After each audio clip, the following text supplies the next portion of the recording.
राष्ट्रीय बाल विज्ञान कांग्रेस के आज की वीडियो में हम डिस्कस करेंगे कि हमारा जो पोस्टर है वह उसका साइज तो आपको पता हो गया। किस पोस्टर पे कौन सा कंटेंट रखना है इसके संबंध में हम लोग डिटेल से जानेंगे। कल की वीडियो में हम डिस्कस किए थे कि 4 पोस्टर्स बनाने हैं।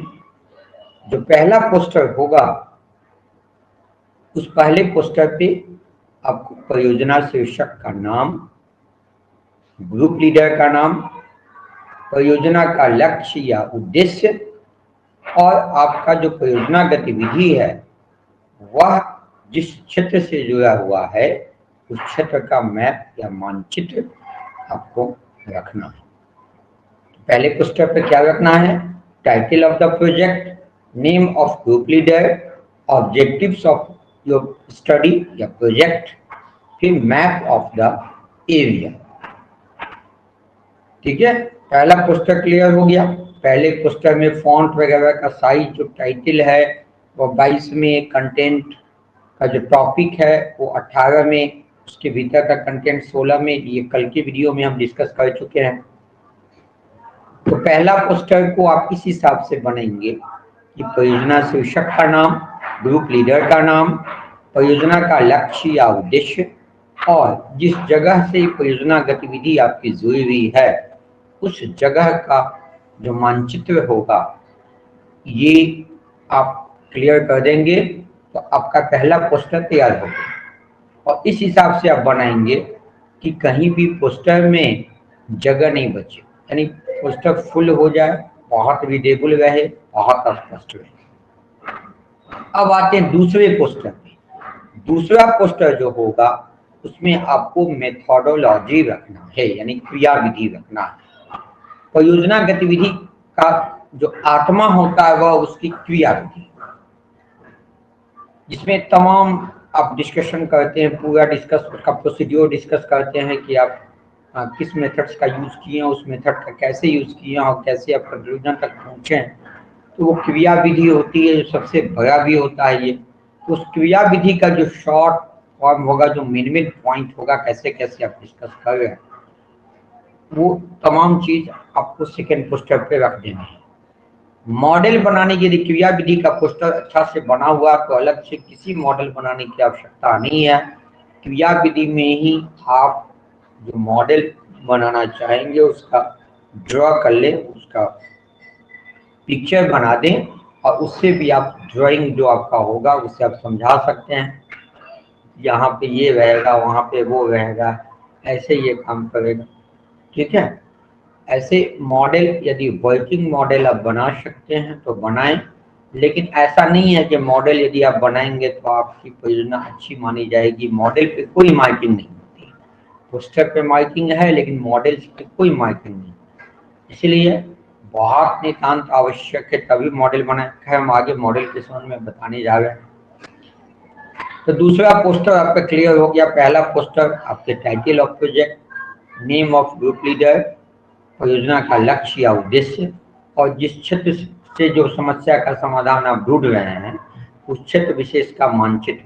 मानचित्र बनाने में जैसे मान लीजिए सीतामढ़ी का यदि आप बना रहे, सीतामढ़ी किसी खास एरिया का, तो सीतामढ़ी का मानचित्र बना दीजिए, उसमें उस ब्लॉक को दर्शा दीजिए। उस ब्लॉक में जो पर्टिकुलर गांव है या गांव का एक पर्टिकुलर वार्ड है या एरिया है उसको आप कलर्ड कर दें, जिससे कि एक इजीली पता हो जाए कि ये वर्ड फलाने जगह से संबंधित है। क्रियाविधि में आप बताए हैं कि जो अगर मॉडल्स वगैरह है या जो ड्रॉ करने हैं पूरे प्रोसेस को ड्रॉ भी कर सकते हैं, उसका प्रोसीड्योर दे सकते हैं, लागत दे सकते हैं। वो तमाम चीजें जो होंगी आपकी मेथोडोलॉजी में आएंगी। तीसरा जो पोस्टर होगा वो रिजल्ट का होगा, परिणाम का होगा। इसमें परिणाम में क्या आपकी परियोजना, आपका जो मेथोडोलॉजी है, क्रियाविधि है, क्रियाविधि के बाद आप ऑब्जर्वेशन करते हैं, ठीक है, प्रेक्षण करते हैं और उस प्रेक्षण के बाद आप आंकड़ा जुटाते हैं। ठीक है, आंकड़ा, प्राइमरी आंकड़ा, सेकेंडरी डाटा, ये सब आपको बताए थे वर्कशॉप में, है ना। तो प्राइमरी डाटा हुआ कि आप अगर एक सेल्फ इंटरव्यू ली है तो वो सब प्राइमरी डाटा हुआ। सेकेंडरी डाटा हुआ किसी जर्नल से ले लिए या फिर किसी बुक से लिए हैं, किसी न्यूज़पेपर से लिए हैं, किसी विभाग से लिए हैं, वो सेकेंडरी डाटा हो गया। तो आप जो प्राइमरी और सेकेंडरी डाटा से आप जो उपलब्ध किए उस डाटा का एनालिसिस करते हैं, आंकड़ों का संग्रह एवं विश्लेषण। प्रोजेक्ट रिपोर्ट यदि आप उसको नहीं देखे हैं, उस वीडियो को देख लें, उसमें डिटेल समझाऊंगा मैं कि इसमें क्या क्या काम करना। तो आंकड़ों का विश्लेषण करते हैं, और आंकड़ों का विश्लेषण करने के क्रम में हम जो भी आंकड़ा प्राप्त हुआ है, यदि क्वालिटेटिव आंकड़ा भी है तो उसको हम क्वांटिटेटिव में कन्वर्ट कर देते हैं। यदि आंकड़ा हमारा गुण में है, जैसे लंबा है, मोटा है, पतला है, स्वस्थ है या स्वस्थ है, इसको हम क्वांटिटी में कन्वर्ट कर देते हैं। स्वस्थ है तो कितना है, स्वस्थ है तो कितना है, क्वांटिटेटिव डाटा ले जाते हैं। और क्वांटिटेटिव डाटा ले जाने के बाद उस जो न्यूमेरिकल फॉर्म में आएगा उसको हम सांख्यिक प्रतिदर्श में ले जाते हैं, यानी स्टैटिस्टिकल जो मैपिंग होता है, जैसा वेन आरेख हो गया, वृत्त चार्ट हो गया, पाई चार्ट हो गया, आयत चित्र हो गया, इसके माध्यम से आप उस आंकड़ों का विश्लेषण करेंगे जिसके आधार पर परिणाम पहुंचता है। तो ये परिणाम में उस आंकड़े को डाटा को भी दे देंगे, यानी जो भी ग्राफिकल पिक्चर होगा वो सभी आपको पोस्टर 3 में आएगा। वो ग्राफिकल पिक्चर फुल्ली आपके ऑब्जर्वेशन के डाटा से संबंधित हो, जिसका जिक्र आपकी परियोजना जो रिपोर्ट है उसमें भी हो। ऐसा नहीं कि पोस्टर में ऐसा कोई कंटेंट ना हो जो परियोजना रिपोर्ट में समाहित ना हो। परियोजना रिपोर्ट में तो वो रखना ही है, पोस्टर में उसका सारांश रखना है, उसका संक्षेप रखना है, ताकि पोस्टर के माध्यम से जो निर्धारित समय का जिक्र हम आगे करने जा रहे हैं उस समय में आप अच्छे से एक्सप्लेन कर सकें। ऐसे पूरे प्रोजेक्ट रिपोर्ट को बताने में लाइन बाय लाइन तो आपको आधा घंटा 1 घंटा समय लग सकता है। तो आप उसको शॉर्ट में एक आइडिया पूरा आप दे देंगे अपने स्टडी का, उसी के लिए पोस्टर होता है। तो वो आंकड़ा भी आप इसी में दे देंगे। बहुत सारे जो प्रोजेक्ट मूल्यांकन के लिए हम लोगों के पास आता है या निर्णायक जो भी मेंबर्स के पास जाता है, उसमें देखते हैं कि वो जो पहला पोस्टर है उसी में आंकड़ा दे दिए, उसी में वो आयत चित्र बना दिए, वेन आरेख बना दिए, वृत्त चार्ट बना दिए, सेकेंड पोस्टर में बना दिए, फोर्थ पोस्टर बना दिए। ऐसा नहीं है, ये थर्ड पोस्टर में ही रखना। परिणाम और उससे जुड़े हुए जितने भी आंकड़े होंगे जो आपके परिणाम को परिभाषित कर रहा हो वो सभी थर्ड पोस्टर्स में है।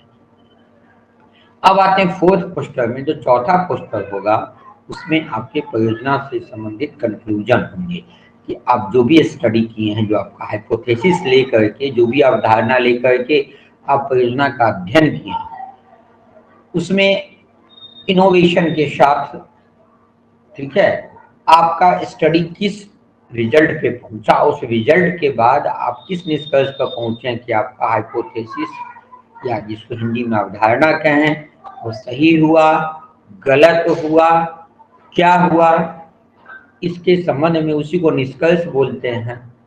वो निष्कर्ष आपको इसमें लिखना है। निष्कर्ष के बाद जो समस्या आप क्या है, इस बाल विज्ञान कांग्रेस आपके स्थानीय समस्या का वैज्ञानिक तरीके से समाधान ढूंढने के लिए प्रेरित करते, इसका उद्देश्य यही है। तो जो इसमें समस्या का समाधान है, उस समाधान आपके समस्या का समाधान हुआ कि नहीं हुआ, ये आपको फोर्थ पोस्टर में रखना है। पहले निष्कर्ष लिखेंगे, फिर उस निष्कर्ष के बाद आप समस्या समाधान देंगे, और समस्या के बाद फ्यूचर प्लान, आपका जो अनुवर्ती कार्य योजना होगा वो क्या होगा, उस अनुवर्ती कार्य योजना के बारे में आप चौथे पोस्टर्स में ही जिक्र करें। तो 4 पोस्टर्स आपका क्लियर हो गया। पहले पोस्टर में परियोजना शीर्षक, ग्रुप लीडर का नाम, परियोजना का लक्ष्य या उद्देश्य, और जिस जगह पे आपका काम हुआ है उस जगह का मैप या मानचित्र। दूसरे पोस्टर में परियोजना की क्रियाविधि होगी। तीसरे पोस्टर में परियोजना के परिणाम होंगे, और उस परिणाम को शो करने के लिए जो भी उपलब्ध आंकड़े आपके पास है उसका सांख्यिक प्रदर्शन होगा। चौथे पोस्टर में आपका निष्कर्ष, समस्या का समाधान और अनुवर्ती कार्य योजना आ जाएगी। तो ये क्लियर हो गया आपको चारों पोस्टर के बारे में। अब जो मॉडल है, बहुत सारे बाल विज्ञानी ऐसे होते हैं जो मॉडल प्रेफर करते हैं। उनको लगता है कि यदि मॉडल हम अच्छा बेहतर मॉडल बना के ले जाएंगे या एट्रैक्टिव मॉडल्स बना के ले जाएंगे तो हमारा प्रोजेक्ट सेलेक्ट हो जाएगा। तो आपको बता दें कि मॉडल्स या जो राष्ट्रीय बाल विज्ञान कांग्रेस है उसमें मॉडल्स की कोई बाध्यता नहीं है। मॉडल के लिए एक अलग बाल विज्ञान कांग्रेस की तरह एक अलग प्रदर्शनी होता है जिसको विज्ञान, गणित एवं पर्यावरण प्रदर्शनी के नाम से जाना जाता है। यह प्रतिवर्ष भारत सरकार द्वारा SCERT, NCERT के तत्वावधान में यह संचालित होता है। SCERT राज्य शिक्षा शोध एवं प्रशिक्षण परिषद के बैनर तले यह आयोजित होता है, जिसमें जिला स्तर पर चयनित छात्र प्रमंडल या फिर राज्य स्तर की प्रदर्शनी में भाग लेते हैं। वहां से फिर तो यहाँ के लोग कोई भी भारत विज्ञान मेला में भाग लेते हैं, तो उसमें मॉडल्स की प्रदर्शनी होती है। उसके लिए यदि आपका कोई वर्किंग मॉडल बनाए हैं तो आप उसके लिए तैयार रखें उसको, उसकी भी प्रदर्शनी तुरंत होने वाली है।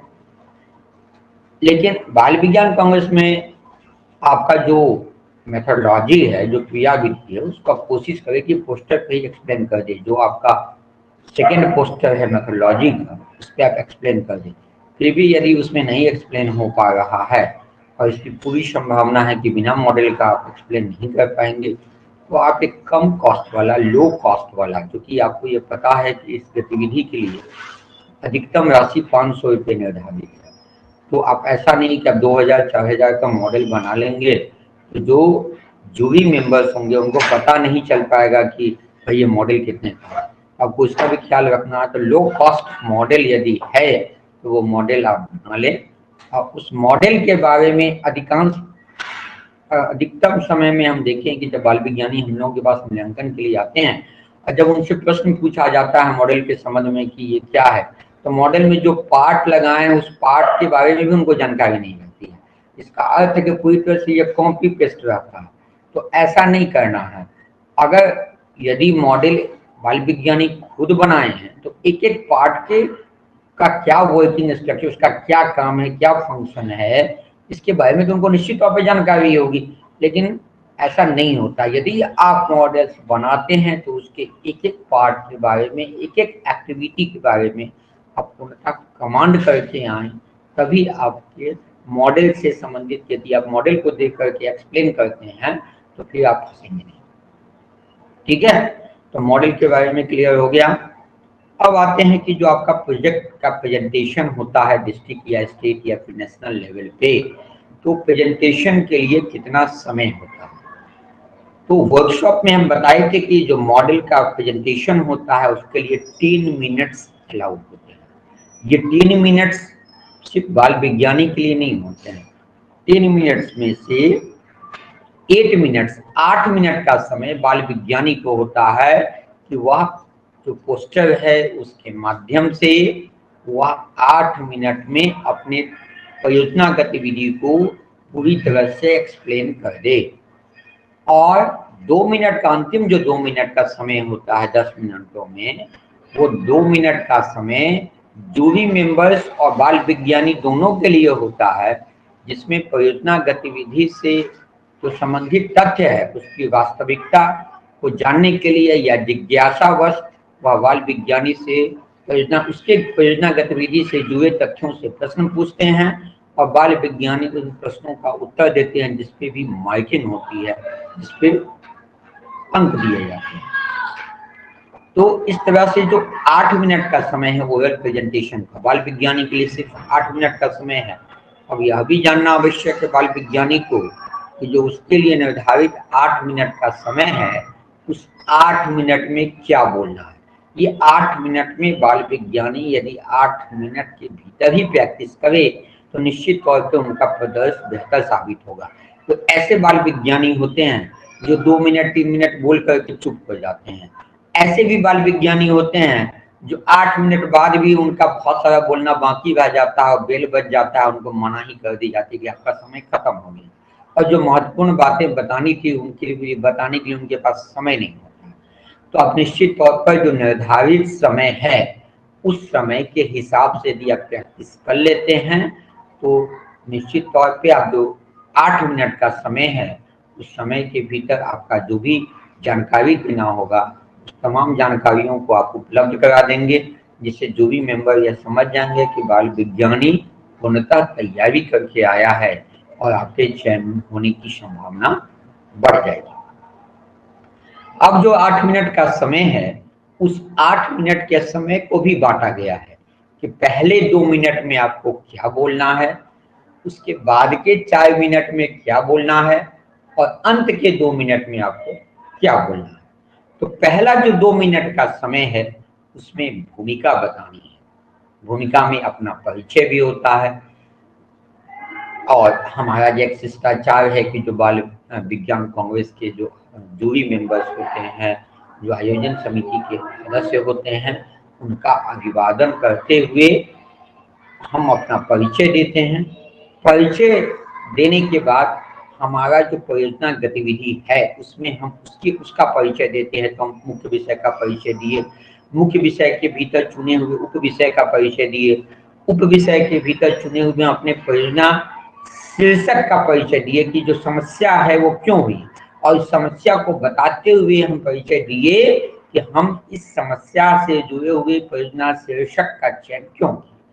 अब जब चयन किए तो इस समस्या इस स्टडी के लिए हम जिसका चयन किए उसका उद्देश्य क्या है, ऑब्जेक्टिव्स क्या हैं, और इसके समाधान के लिए वैज्ञानिक तरीके से समाधान के लिए हम मेरी अवधारणा क्या है, हम किस अवधारणा को चुने हैं। ये तमाम बातें आपको पहले 2 मिनट में बोल देनी है। क्या क्या बतानी है? भूमिका, ठीक है, परियोजना का लक्ष्य और अवधारणा, ये तीनों बातें। और जो भूमिका होगी, भूमिका में जो भी मेंबर्स का अभिवादन करते हुए अपना परिचय देते हुए, अपना परिचय मीन्स बाल विज्ञानी का नाम, अपने ग्रुप सदस्य का नाम ले लें, मार्गदर्शक शिक्षक का परिचय दे दे, अपने इंस्टीट्यूट, अपने आपके स्कूल्स हैं या विज्ञान क्लब है उनका परिचय दे दें, और तब आप मुख्य विषय का परिचय दें, उप विषय का परिचय दें, उप विषय के बाद अपनी परियोजना शीर्षक का परिचय दें, परियोजना शीर्षक के बाद आपका जो प्रोजेक्ट से संबंधित जो लक्ष्य है आपका, वो लक्ष्य बताएं कि समस्या इस स्टडी, आप यही परियोजना जो चुने हैं और इसका जो समाधान चुने हैं इसके पीछे क्या लक्ष्य है आपका, समाधान क्या हुआ ये बाद में बताना। अभी समाधान ही हो गया तो परियोजना यही खत्म हो गई। फिर आपको अवधारणा, किस अवधारणा को लेकर के वैज्ञानिक तरीके से समाधान ढूंढने की कोशिश कर रहे हैं, उस अवधारणा का जिक्र करना है पहले 2 मिनट। उसके बाद का जो 4 मिनट है वो 4 मिनट में आपको परियोजना की पूरी क्रियाविधि समझानी है, ठीक है। तो पहला जो पोस्टर आपका होगा, पहला पोस्टर आपको, उस पहले पोस्टर में आपको 2 मिनट समय मिला, वो पहले 2 मिनट में आप पहले पोस्टर को एक्सप्लेन कर दे अपना परिचय देते हुए। जो दूसरा पोस्टर है जिसमें आपकी क्रियाविधि है, और तीसरा पोस्टर है जिसमें आपका आंकड़ा और आंकड़ों का जो सांख्यिक प्रदर्शन है वो और परिणाम है। तो ये दोनों पोस्टर्स ये मेन है, काफी इसमें कंटेंट होते हैं, तो इसी के लिए इसको 4 मिनट का समय दिया गया है। 4 मिनट में आप पूरी क्रियाविधि को समझा दें। यदि आप मॉडल लेके गए हैं तो भी क्रियाविधि में ही आ गया, उस मॉडल को समझा दें। उसके बाद आप प्रेक्षण क्या किए हैं, कहाँ से डाटा कलेक्ट किए हैं ये बता दें, और उस डाटा कलेक्शन के बाद डाटा एनालिसिस जो किए हैं, आंकड़ों का जो विश्लेषण किए हैं उसको बता दें, परिणाम को बता दें। तो ये जो 4 मिनट का समय है इसमें आपका खत्म हो जाए। उसके बाद जो अंतिम 2 मिनट है, अंतिम 2 मिनट में आप निष्कर्ष और अनुवर्ती कार्य योजना जो आपके चौथे पोस्टर में है उसको आप अंतिम 2 मिनट में बता दें। तो इस तरह से 8 मिनट का समय बाल विज्ञानी के लिए है। 8 मिनट तो ठीक, 8 मिनट यह कोई आवश्यक नहीं है, अब 7.5 मिनट भी कर लें, 7 मिनट भी कर लें, लेकिन ये नहीं कि 3 मिनट बाद ही आप बोलना बंद कर दें, 5 मिनट बाद ही आप बोलना बंद कर दें, लेकिन 8 मिनट प्लस ना हो। आप यदि आपका पूरा प्रोजेक्ट रिपोर्ट तैयार हो जाता है, आपका पोस्टर तैयार हो जाता है, आप पोस्टर को पोस्टर 1, पोस्टर 2, पोस्टर 3, पोस्टर 4 जैसा बताए हुए हैं वैसे सजा करके क्लिप बोर्ड के माध्यम से आप सजा करके, और उसके बाद आप तब उसके हिसाब से आप बोलने की प्रैक्टिस करें, समय देखें और बोलने की प्रैक्टिस करें। आप देखें कि आप 8 मिनट में पूरा आपका जो कंटेंट है वो खत्म हो पा रहा है कि नहीं हो पाएगा। 8 मिनट से 10 मिनट, 10 सेकेंड, 20 सेकेंड, 30 सेकेंड पहले ही खत्म कर ले, आपको अच्छी प्रैक्टिस हो जाएगी। और जूरी मेंबर भी समझेंगे कि कैंडिडेट्स पूरी तरह से जो गाइडलाइन है उसका फॉलो कर। तो ये क्लियर हो गया। जो पहला 2 मिनट है वो आपके पहले पोस्टर के लिए है, समझाने के लिए, जिसमें आपको भूमिका बतानी है, परियोजना का लक्ष्य बताना है, अवधारणा बतानी है। अगले 4 मिनट में आपको क्रिया विधि समझानी है, प्रेक्षण अवलोकन समझाना है, आंकड़ों का जो विश्लेषण है, जिसका ग्राफिक प्रदर्शन आप कर रखे हैं उसको समझाना है, परिणाम समझाना है। अगले 2 मिनट में आपको निष्कर्ष बताना है, अनुवर्ती कार्य योजना बताना है। अगर समय थोड़ा बचा है तो धन्यवाद ज्ञापन भी आप दे दें अपने मार्गदर्शक शिक्षक के प्रति। परियोजना गतिविधि में जो भी आपको मदद किए, जो भी अधिकारी, जन समुदाय जो भी आपको मदद किए, उनके प्रति आप धन्यवाद ज्ञापन कर सकते हैं। राष्ट्रीय बाल विज्ञान कांग्रेस के आयोजकों के प्रति धन्यवाद ज्ञापन कर सकते हैं।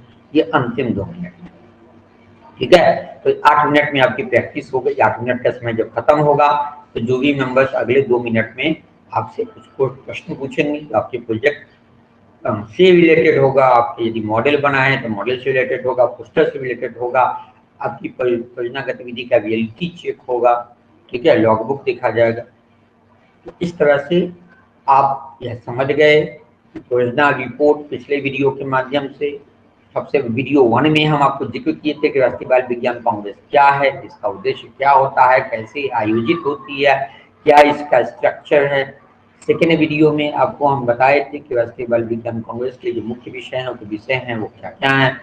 तीसरे वीडियो में आपको हम बताए थे कि राष्ट्रीय बाल विज्ञान कांग्रेस का जो प्रोजेक्ट रिपोर्ट होता है वो कैसे बनता है, पूरा प्रोजेक्ट रिपोर्ट का स्ट्रक्चर बताए थे। चौथे वीडियो में हम आपको इसमें जो आपको लॉगबुक बनाने हैं वो कैसे बनाने हैं, पोस्टर का क्या साइज होगा, क्या फॉन्ट होगा, उसके संबंध में बताए।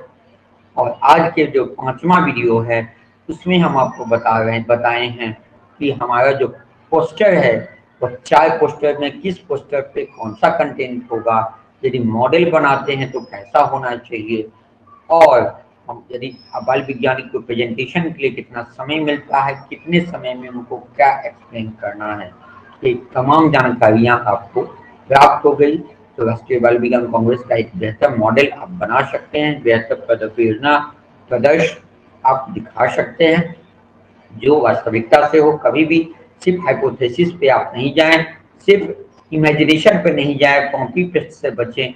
आपके पास बहुत सारी समस्याएं हैं जो आपके स्थानीय स्तर पर है, जिसके संबंध में हम उप विषय पर अब अगले वीडियोज में हम जिक्र करते रहेंगे। और यदि आप कोशिश करेंगे, आप यदि वास्तविकता से यदि आप स्टडी करते हैं, समस्या का भी वैज्ञानिक तरीके से समाधान ढूंढते हैं, तो निश्चित तौर पे आपका प्रोजेक्ट नवरण स्टेट और डिस्ट्रिक्ट में सेलेक्ट होगा, बल्कि नेशनल में जाते हुए भी वहां से अच्छा रैंकिंग लेकर के आएंगे। आप सबों को की हार्दिक शुभकामनाएं। अगले वीडियोज में हम उप विषयवार कुछ महत्वपूर्ण परियोजना गतिविधि जो आपके स्थानीय समस्याओं से जुड़ी हुई है उसको लेकर आएंगे।